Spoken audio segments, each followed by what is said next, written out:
ब्रह्ममुरारिसुरार्चितलिङ्गं निर्मलभासितशोभितलिङ्गम्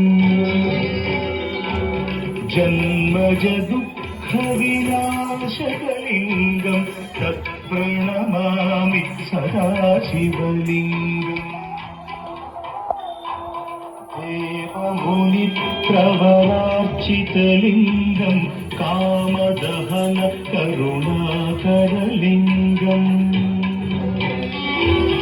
रावणदर्पविनाशकलिङ्गं तत्प्रणमामि सदा शिवलिङ्गम्